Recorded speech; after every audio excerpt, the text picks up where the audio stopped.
दा जोङो दुलाराय बर' फरायसा आफादनिफ्राय मिथिंगायारि जे खैफोद दैबाना जाय दैबानाया चिरां जिल्लायाव दिनैहाय नैबे ओनसोला जाहैबाय दिनै लांदांफारा एलपि स्कुल सुबाइजारनि बे सामथाइबारि ओनसोल जेराव माने मोनद' राहा बादा बेयाव दङ आरो जोङो चिरां जिल्लायाव नायदों ओरैहाय खोला बिजनिथिंजाय नदियापारा गामि जाय गामिया थांनाय जुन दाननि 17 अक्ट'निफ्राय बिथांमोनहा दै लोमजानानै दङ कमप्लिट माने गं 12 न'खरा दैनि सिङाव गोदोनानै दङ बाखि माखाफ्रा दिनैहाय हान्थुसे माने जानजिसे बेबायदि दैजों लोमजानानै दङ बिराद माने सात जारलायाव गोग्लैनानै दङ दा जोङो दिनै दुलाराय बर' फरायसा आफादनिफ्राय मोनफ्रोमबो दै लोमजानाय गामि आरो बिनि रायजो राजाफोरजों जोङो बिथांमोननि दुखुनि समाव जोङो खबर लाहैदों आरो बिथांमोना दिनैहाय सरकारि भाबै जि मोनसे सरकारनिफ्राय अनसुंथाइ मोननांगौ बिनि माइरं दालि बायदिसिनानिफ्राय लानानै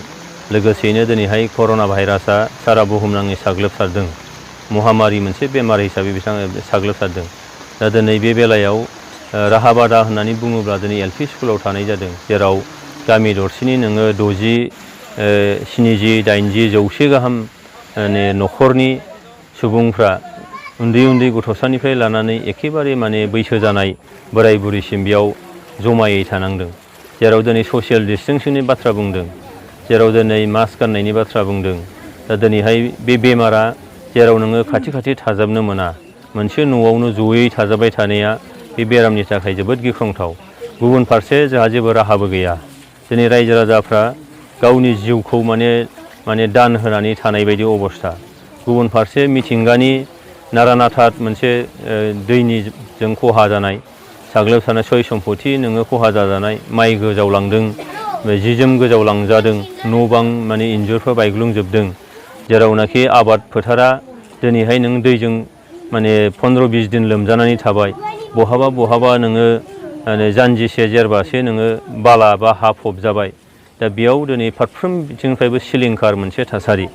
जायखौ लानानै जोङो दुलाराय बर' फरायसा आफादा जोङो आसाम सरकारखौ जों खावलायदों बा दिनै लकेल डिसिनिफ्राय लानानै साब डिभिजनेल अफिसारफोरखौ जों खावलायदों जे खुनु पय्ते जाहाथे जोंनि राहा बादायाव थानांनाय मानसिफ्रा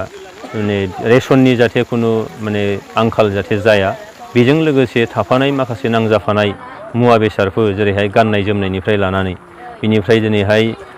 जयै थाबाय जेला बेयाव बेराम आजारा सन्देरलायनाय बा बिदिनो बायदिसिना जेंनाफ्रा जायो जेरैहाय नोङो लोमजानाय साजानाय बिनि थाखाय मुलि मालामखौ मोननांगोन नांगौसिबाङै आरो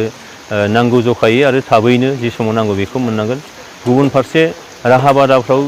बयनिख्रुइबो देरसिन जेंनाया जाहैबाय जे बिनि माने सेनिटेसननि बाथ्रा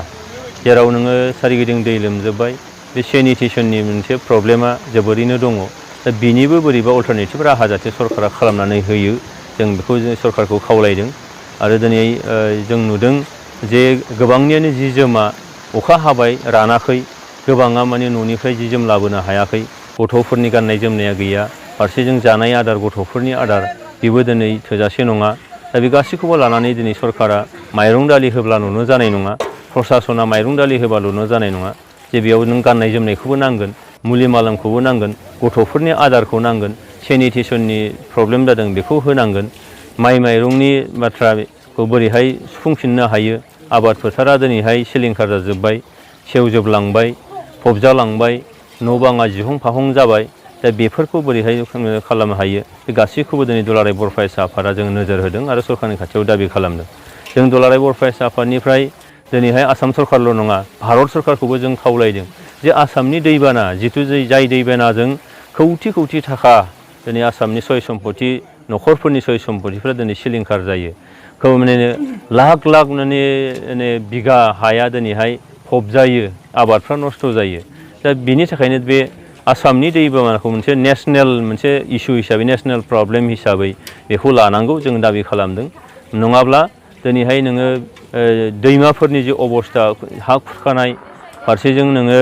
बान्दो बानला बायग्लुंनाय दा बिदि नोङो नेसनेल इसु हिसाबै जुदि बेखौ लानाय जाया अब्लाना बेयाव मोनसे टेम्परारि माखासे खामानि जागोन जाय टेम्परारि खामानिया दैलांसेखौनो बारा मेसेंसेखौनो थाङा बियो गोदान माने नेक्स्ट इयारावनो बियो बायफिनलाङो जेराव जोंनि रायजो राजाफ्रा बोसोरफ्रामबो बे नोङो दैबानाजों दुखुनि मोदैल' फुगारनांगौ जायो। दा बिथांमोनहा नांगौसेबां जेबो रिटार्न जेबो मोनफिननो हाया। दिनै जोंनि रायजो राजाफ्राबो बुजिगौ जे सरकारा माने खेबसेयैनो गासैखौबो मावजोबनो हाया। नाथाय नेसनेल इस्यु हिसाबै जुदि बेखौ नोङो लायाब्ला बिनि गाबोन माने साइन्टिफिक माखासे प्रजेक्टफ्रा जानाय नङा। दा बे गासैखौबो लानानै जों दुलाराय बर' फरायसा आफादा दिनैहाय आसाम सरकार जोंनि लकेल जेनेबा डिस्ट्रिक्ट एडमिनिस्ट्रेसन गासैखौबो जों खावलायदों जे जोंनो टारपलिननि दरखार जागोन। बेखौबो दिनै बिथांमोना होनांगोन। दिनै राहाबादायाव नोङो उन्दुनाया फाखायाव उन्दुयो, बेयाव मुस्रिफोर गैया, बे थाम्फै अरजागोन, दिनैहाय बायदिसिना बेरामजों गफबनांगोन। दा बेफोर जाहाथे खुनु पथे जानो हाया बिनि थाखाय सरकारा राहा लानांगौ। बिनि थाखाय जों दुलाराय बर' फरायसा आफादा जोंनि फारसेनिफ्रायबो जों नायदिंफैबाय थादों आरो जोङो अर्गेनाइजेसनेलि जोङो मा हायो एसे एनै अनसुंथाइखौ जोङो होनो सेस्था खालामदों। जाय जिनिसा थोआ लोमा अब्लाबो दिनै जोङो बिनि गेजेरावनो जोङो बोरैहाय जों नाजाबाय थादों आरो सरकारनि फारसे बै राहाबादायाव थानायफ्रा राहाखौ बोरै मोननो हायो, सुजुग सुबिदाखौ बोरै मोननो हायो बिनि थाखाय जों सरकारखौ नारसिनबाय थादों।